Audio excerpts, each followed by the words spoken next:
मेघनाद का वध हो चुका था। कुंभकर्ण भी रणभूमि में अपने प्राण त्याग चुका था। स्वर्ण लंका, जो अभी भी विजय और वैभव का प्रतीक थी, आज शोक में डूबी हुई थी। महल के गलियारों में सन्नाटा था। हर ओर केवल विलाप सुनाई दे रहा था।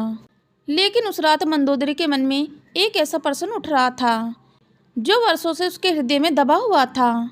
एक ऐसा प्रश्न जिसका उत्तर शायद केवल रावण ही दे सकता था।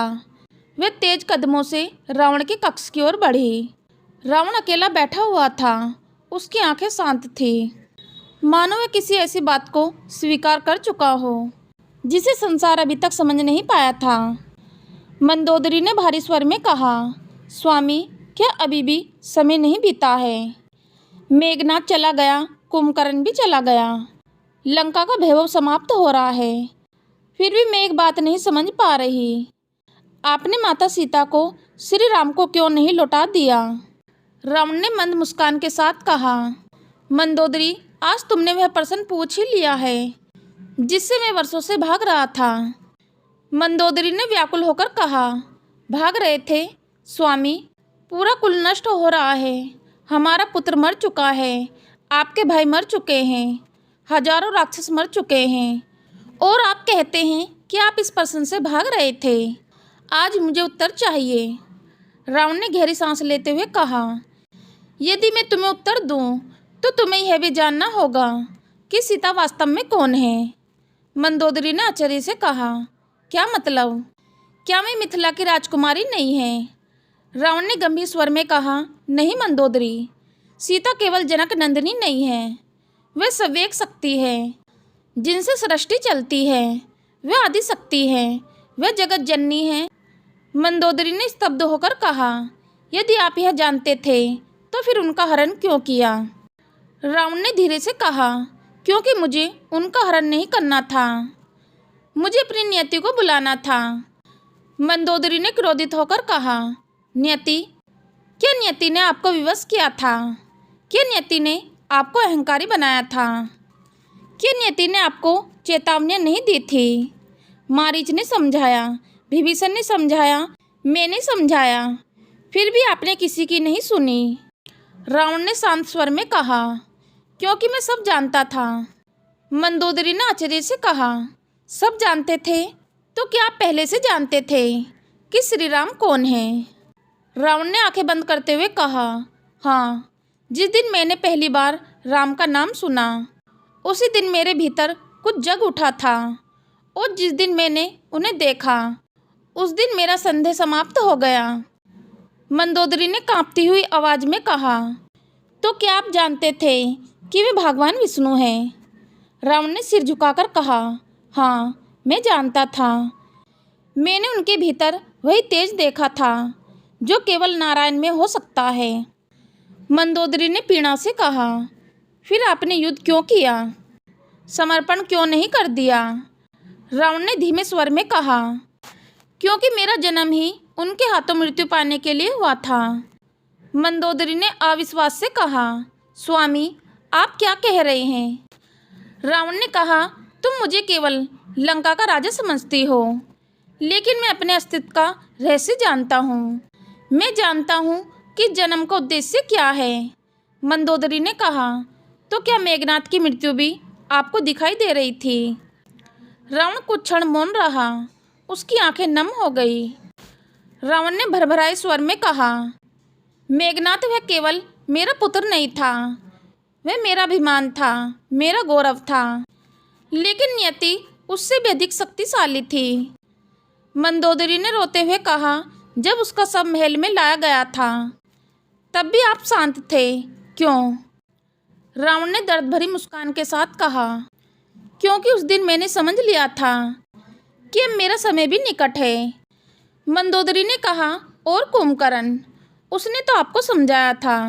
रावण ने कहा, हाँ, उसने मुझे समझाया था।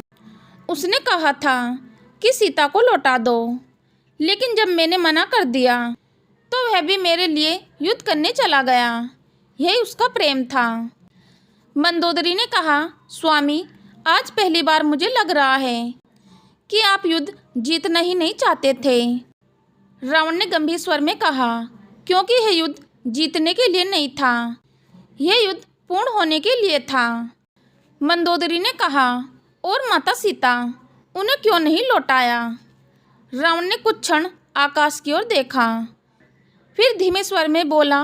रावण ने कहा, क्योंकि यदि मैं सीता को लौटा देता तो युद्ध रुक जाता, लेकिन नियति नहीं रुकती, मेरा अंत नहीं रुकता, मेरा श्राप नहीं रुकता। मंदोदरी ने कहा, कौन सा श्राप?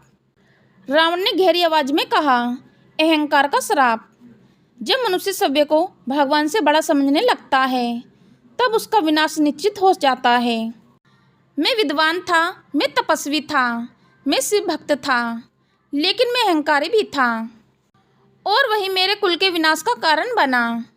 मंदोदरी ने आंसू पोंछते हुए कहा, तो यह युद्ध सीता के कारण नहीं, आपके अहंकार के कारण हुआ।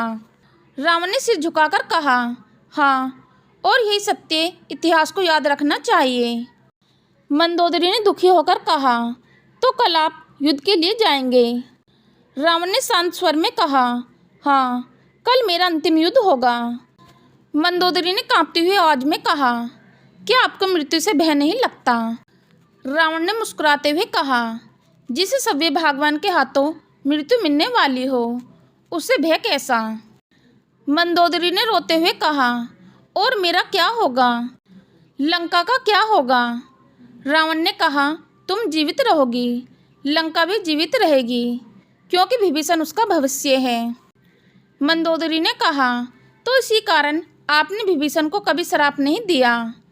रावण ने कहा, क्योंकि वह विश्वासघाती नहीं था, वह धर्म के पक्ष में खड़ा था। मंदोदरी की आंखों से आंसू बहने लगे। वह पहली बार रावण को एक राजा के रूप में नहीं, बल्कि ऐसे व्यक्ति के रूप में देख रही थी जो अपने अंत को स्वीकार कर चुका था। मंदोदरी ने अंतिम बार कहा, स्वामी, क्या इतिहास आपको समझ पाएगा? रावण ने धीमी मुस्कान के साथ कहा, शायद नहीं, इतिहास मेरे ज्ञान से अधिक मेरे अहंकार को याद रखेगा। लेकिन यदि कोई मेरे जीवन से एक शिक्षा ले सके तो वह यह हो कि ज्ञान से बड़ा विनम्रता का मूल्य है। मंदोदरी ने रोते हुए कहा, मैं आपको कभी नहीं भूल पाऊंगी स्वामी। रावण ने अंतिम बार कहा, और मैं भी तुम्हारे धैर्य को कभी नहीं भूलूंगा। मंदोदरी, अब जाओ, कल लंका का राजा नहीं, केवल एक योद्धा रणभूमि में जाएगा। मेघनाद और कुंभकर्ण के वध के बाद की वह रात। रावण मंदोदरी को बहुत कुछ बता चुका था, लेकिन मंदोदरी के मन में अभी भी अनेक प्रश्न शेष थे। उसके हृदय को सबसे अधिक पीड़ा एक बात की थी। यदि रावण सब कुछ जानता था, और यदि वह जानता था कि श्री राम भगवान हैं, यदि वह जानता था कि सीता आदि शक्ति हैं, तो फिर उसने अपने पुत्र को मृत्यु के मुंह में क्यों जाने दिया? उस रात मंदोदरी दोबारा रावण के कक्ष में पहुंची। रावण अपनी तलवार और धनुष को देख रहा था, मानो वह जानता हो कि कल सूर्योदय के साथ उसका अंतिम युद्ध होगा। मंदोदरी ने गंभीर स्वर में कहा, स्वामी, क्या मैं आपसे एक और प्रश्न पूछ सकती हूँ? रावण ने शांत स्वर में कहा, आज पूछ लो मंदोदरी, कल शायद प्रश्न पूछने वाला भी न रहे और उत्तर देने वाला भी नहीं। मंदोदरी ने कहा, यदि आप जानते थे कि श्री राम भगवान हैं, तो आपने मेघनाद को युद्ध में जाने से क्यों नहीं रोका? रावण कुछ क्षण मौन रहा। उसकी आंखों में पुत्र की स्मृति तैरने लगी। रावण ने भारी स्वर में कहा, क्योंकि मैं पिता था और मेघनाद योद्धा था। मंदोदरी ने कहा, लेकिन आप राजा भी थे, आप उसे रोक सकते थे। रावण ने दर्द भरी मुस्कान के साथ कहा, नहीं मंदोदरी, मैं उसे रोक नहीं सकता था, क्योंकि वह रावण का पुत्र था। उसकी रगों में वही अग्नि बह रही थी जो मेरी रगों में बहती थी। मंदोदरी ने आंसू भरी आंखों से कहा, जब मेघनाद युद्ध के लिए जा रहा था, तब क्या आपको उसकी मृत्यु दिखाई दे रही थी? रावण ने धीरे से कहा, हाँ।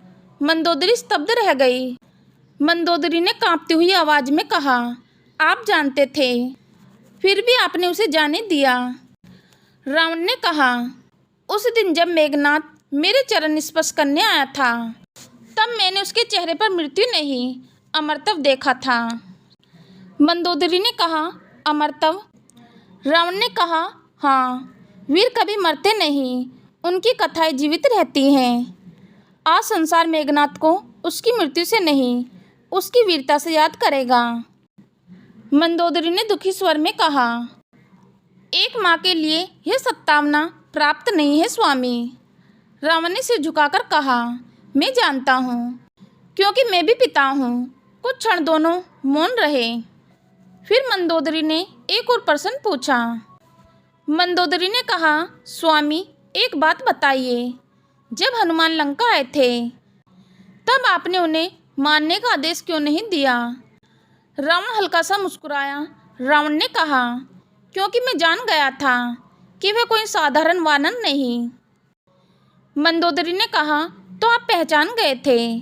रावण ने कहा, हाँ, जिसने अकेले पूरी लंका को चुनौती दी, जिसने अशोक वाटिका को ध्वस्त कर दिया, जिसने मेरे श्रेष्ठ योद्धाओं को पराजित कर दिया, वह साधारण नहीं हो सकता। मंदोदरी ने कहा, तो फिर आपने उसे छोड़ क्यों नहीं दिया?